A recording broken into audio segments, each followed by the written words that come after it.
What's up, everybody? It's your girl Kiwan, and I am back with Love and Marriage Huntsville, Season 10, Episode 18 of Detroit with Destiny. Before I start, y'all, make sure y'all like, comment, subscribe, click the notification bell button so you can be updated on every video. Make sure y'all like the video so I can stay in the algorithm. Baby, when I tell you this Sheen and Shine top is a hot mess express, baby, if y'all only knew what it looked like on this side of heaven. That's not what this review is about, okay? It's about Love and Marriage Huntsville, okay? All right, y'all, another thing, you're gonna hear me a little stuffy. What I got rid of, it seems like it's coming back, but I'm going to be working on it, so my apologies. Anyway, so the episode picks back up with Destiny saying, she felt like she's being gaslit by Kimmy and Letitia. Tisha said in her confessional, she don't remember what she said, but how Destiny said it and how it hurt her feelings. Kimmy asked Destiny, do you think it was wrong for Nell to say some of the things she said in regards to Tisha's husband? Kimmy, I don't know, Kimmy, you always say y'all don't gang up on people. Y'all absolutely do, for sure. So anyway, Destiny tells Kimmy, I never said Nell wasn't wrong for what she said. Destiny asks, did I say she wasn't wrong? Kimmy asks Destiny, did you tell her she wasn't right? And Destiny says, yeah. And you can visibly look at the annoyance on Destiny's face and the way Kimmy returned this information back to what's his name? Maurice. She made it seem like Destiny was the one that was being problematic. When in reality, you and your sister-in-law are always problematic. And I really do try to give grace. Just like now, I've listened to a lot of reviews, but usually when I don't usually listen to reviews first. I'll do my own, but lately I've been listening to other reviews, and I'm gonna try to go at Tisha with a different angle. Okay, I really did understand where everybody was coming from, because basically everybody said the same thing, that Tisha does the most, and she does, and I agree. But I'm gonna put a little stank on it. I'm just gonna put a little stank on it. All right. So Kimmy said in her confessional that ownership and apologies is sometimes in this group they come far in between.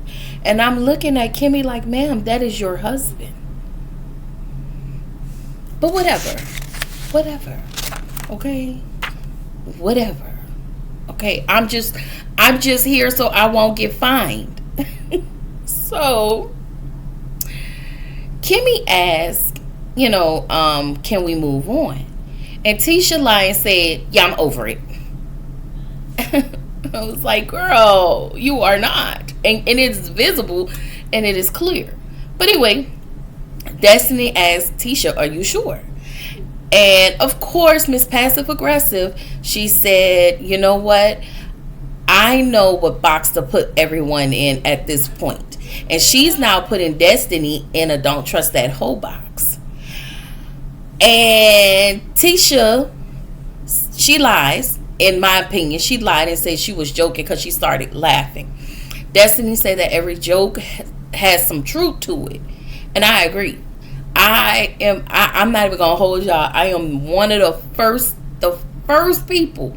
Soon as you say something to me, I'm gonna automatically assume that you're telling the truth. As soon as you try to laugh that shit off to me, I'm gonna automatically believe that that's how you feel about me.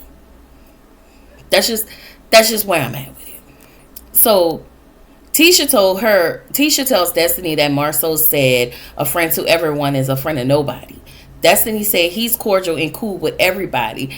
And let me add to Destiny's point as it relates to Letitia's nigga, because your nigga is thick as thieves with the niggas who cheat, including him. He just ain't get caught. So girl, bye. Okay? So At this point, I feel like Tisha just wants Destiny to choose her. And Destiny asked Tisha if, have I shown you anything different in our friendship? So Tisha takes this moment to start to cry, because I feel like, again, you don't have a leg to stand on. What has she done to you? If somebody's done something to you, you can fully explain what a person has done to you and how they made you feel. I'm just that, but maybe that's just me. But I'm just saying. So anyway, Destiny gets emotional, and I was like, I don't even know why this scene calls for anybody emotions, but okay.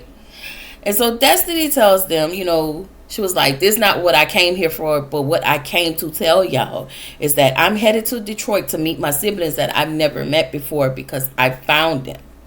So Tisha said, if you need support, we will come with you. Tisha, you just told this lady that she's in a I don't trust you whole box. And then you up and volunteer to hold her hand through this whole process. And I was like, girl, hell no. But Destiny welcomes them. And she said, well, come on. And she started to stutter and stammer. And I'm like, if you didn't want them to come, you should have just said no. So I'm assuming more camera time, X, Y, and Z, yada, yada, yada for Destiny. Fine. So in the next scene, we get to Neil and Kayla. Kayla is the acting program director over at Nell's Daycare. Y'all remember? Listen, if you're a program director in a Huntsville area and you need a job, y'all go see Nell. Okay? Nell, give me my coin. No, I'm just kidding. I'm kidding. So Nell tells Kayla if she feel overwhelmed to let her know. So then they get into the conversation about how she's mad at Lance and she's mad at Big Fletch. And overall, I feel like, Nell, you just really need to start telling everybody no and putting your foot down. But again, you won't, because you're the type of person that thrives off of people needing you. And when you don't feel needed, that pisses you off. So you get what you get and you don't throw a fit. Anyway, Destiny visits Trisha. And so,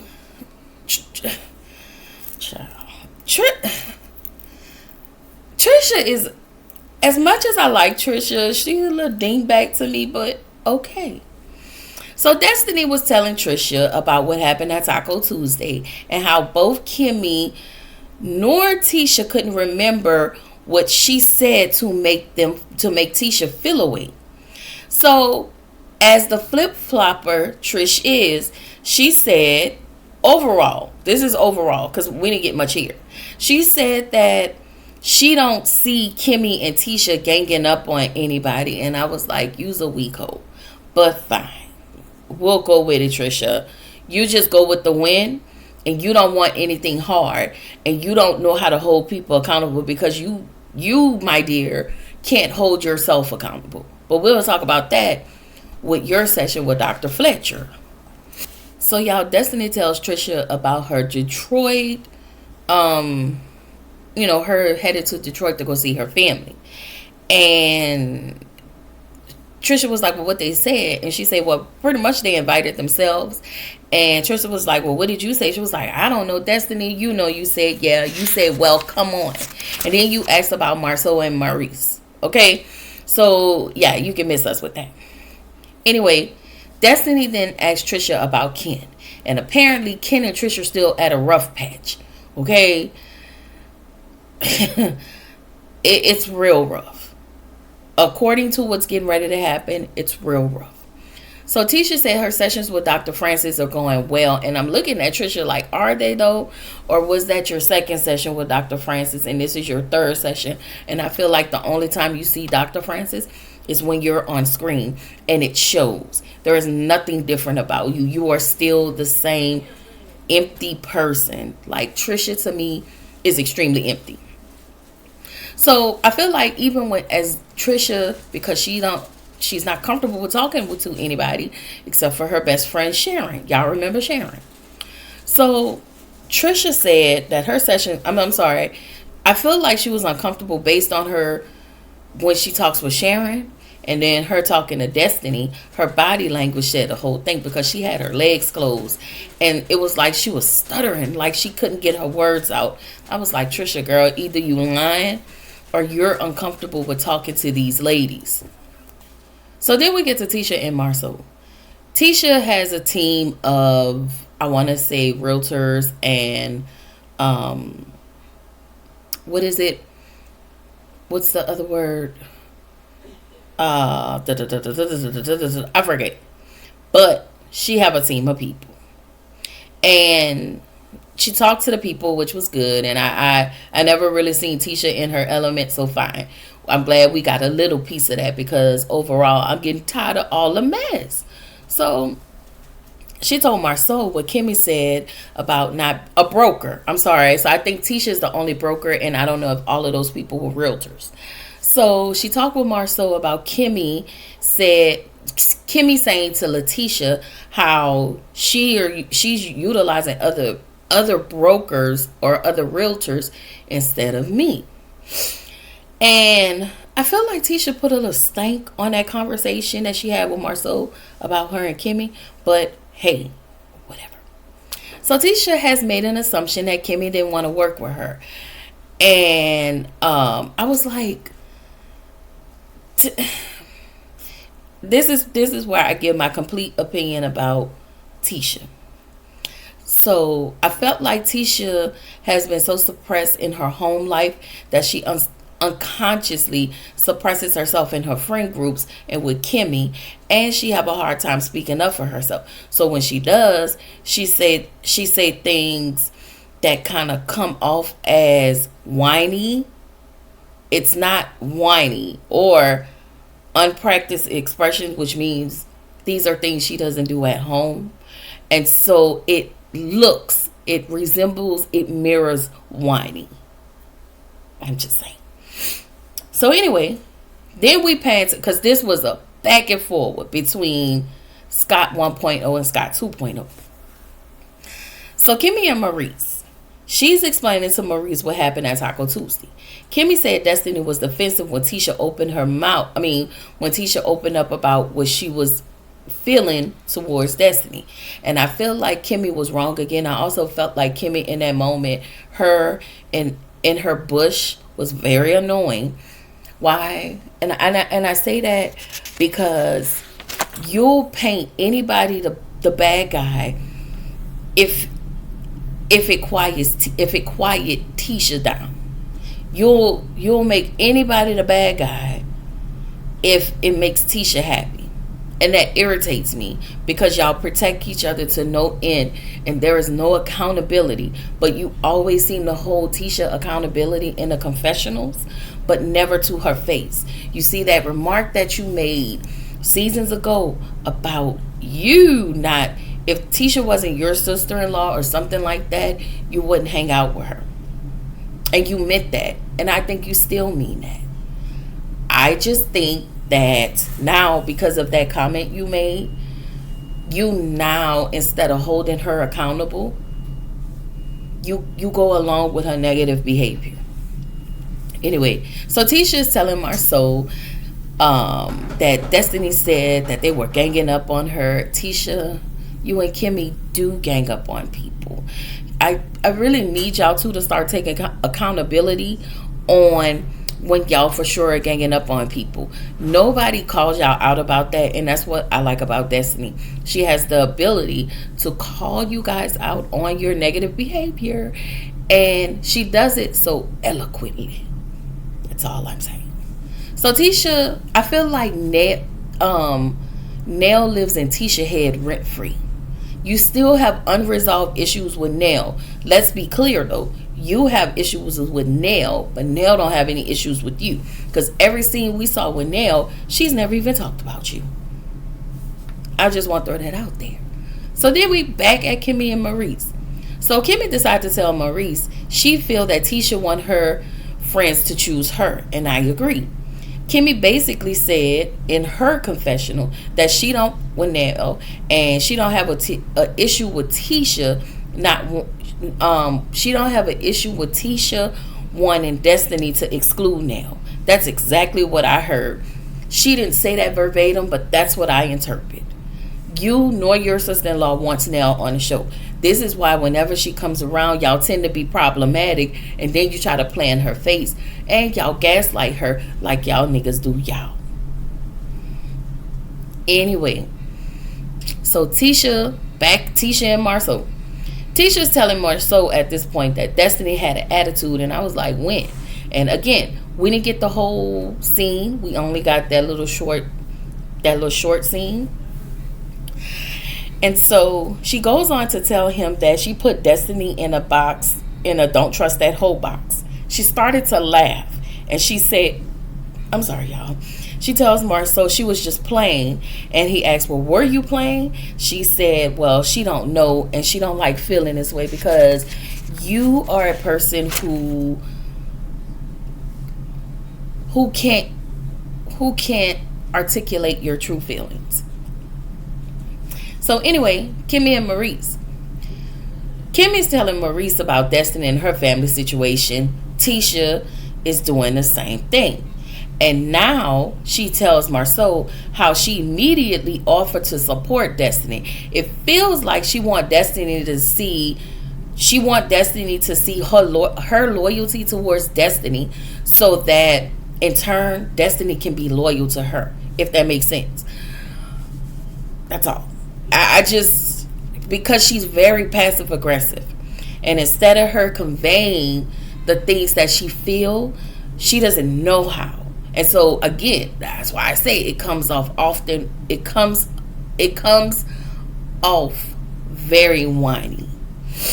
So Marceau reiterates to Tisha, so you want to go out of town with a person you put in a box, you put in a don't trust that hoe box. So now she turns and asks Marceau for his advice. Tisha is now doubting her judgment. And not because Marceau has made her doubt her judgment. Underneath all of that, Tisha is not sure of herself. Between Wanda being her mammy and Marceau being her husband, So, the next scene, child. Maurice, Marceau, and Micah. I'm just gonna say Micah's the only one that has some sense in this scene, and it shows. And judging by that, this upcoming episode, we see where Maurice and Marceau get their ways, because that daddy looked like he is a piece of damn work. So anyway, Micah is about to take his bar exam. Maurice takes the time to let everybody know that Micah's taking his bar exam, and Micah he takes after me. Shut up, Maurice. Anyway, Maurice tells them the comment he made to Kimmy, and how both the their desires are different. Both him and Kimmy's desires are opposite of one another. So Kimmy, he wants Kimmy. He says Kimmy likes him doing manual labor, but he don't want to do any more manual labor because he's an attorney now. Marceau said when guys like that who can do manual labor, they can also lead. And I was like, he is such a pig. But we always known Marceau to be this way, so I'm not even surprised. So Marceau thinks that Kimmy wants him to quit his attorney. Maurice thinks that Kimmy wants him to quit his attorney job and do construction. And I was like, out of all of the conversations you had with Kimmy, that's what you picked up? The basis of y'all conversation between you and your wife was for you to spend more time with your wife. She gave that as an example. Maurice is slow. So anyway, Micah tells Maurice that Kimmy is just asking to spend time with him. And Marceau said, that's not what Kimmy is asking for. It's like, wow. Two of these men are stupid, and one has common sense. You choose whichever one, okay? That's all. So they talk about Tisha and Destiny in the whole situation, and I just want to point out this telephone game is crazy work. That's all.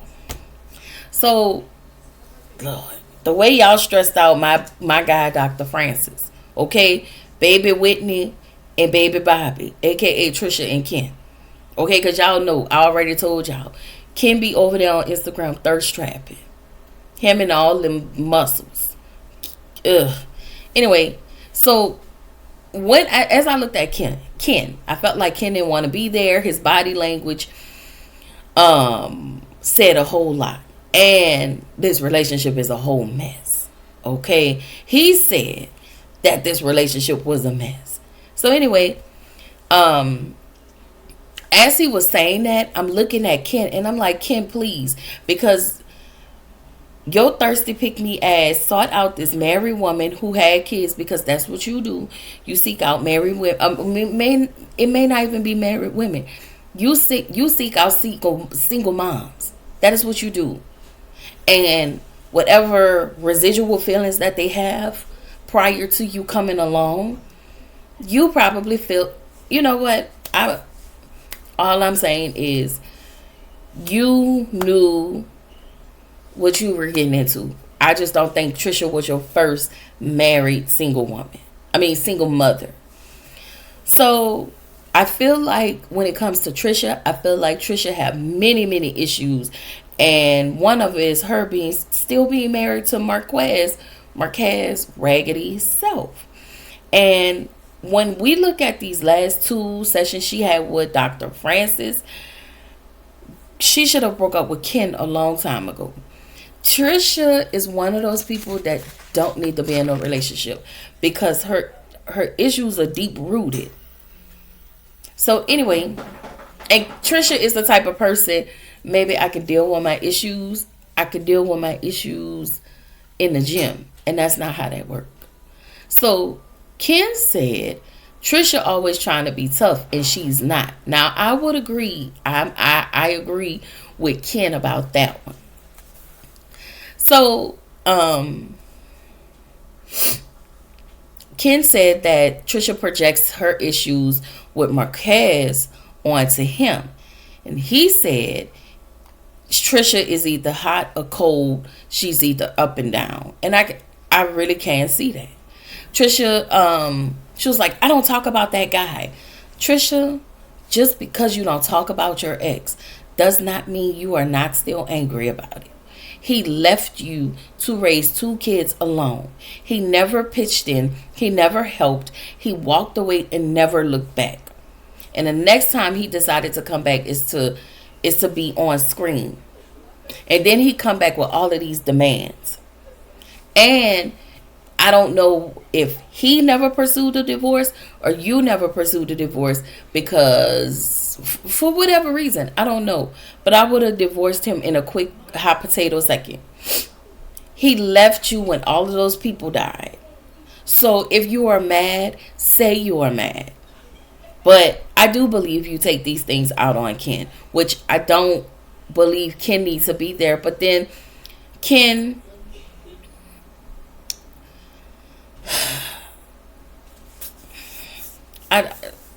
it says a lot about you, because instead of you wanting someone to heal, you come in as this, I'm the man. As far as I'm concerned, this relationship for me is a 0 out of 0, and I don't recommend. So Ken said Trisha has a lot of hurt and anger. Ken, you thought you can come in and be Captain Save-A-Hole, and you definitely have a savior complex. And I also feel like that this whole thing blew up in your face. You came to be with a married woman, and he probably thought his ego was going to make her divorce Marquez. And when he seen that it didn't, everything started to fall apart. You wanted to show up as the better dad because you have underlying issues. You came in acting like you were the better dad than Marquez, and you probably was. But you kept throwing it in his face and acting like Marquez wasn't those kids' father. That's all I'm saying. So, and again, I As far as Marquez, Kez, whatever his name is, because y'all know I don't like him either. He is not deserving of being around these kids. But if the kids want to be around their parents, it's whatever. So anyway, they both are arguing, and I'm talking about hard out arguing, where you have Dr. Francis folding his freaking arms and looking like he always look. I wish I Dr. Francis always have this look on his face, and it's like a more like this. I'm flabbergasted right now at this moment, and I'm sure Dr. Francis has seen a lot with him and his expertise over the years. But he was just like, he just smiled and just kept looking like these crazy mofos. So Ken said that Trisha is a compulsive liar. Then Ken, why are you sitting in this session? And why are you with Trisha? If you feel like she's a compulsive liar, then why? Anyway, this is where the episode ended. They stressed me out, which is why I couldn't bring this to y'all. I couldn't bring this to y'all that night or even the next day, because I just was not in the mood. I wasn't in the mood, and I apologize for that. But yes, that is all I have. I don't have nothing else. But I will drop Married to Medicine shortly as well. So, with all of that being said, this is your girl Kiwan reminding you to... I always forget my lines. Keep showing up, keep growing, stay true to yourself. And baby, I'm going to see y'all in the next video. All right.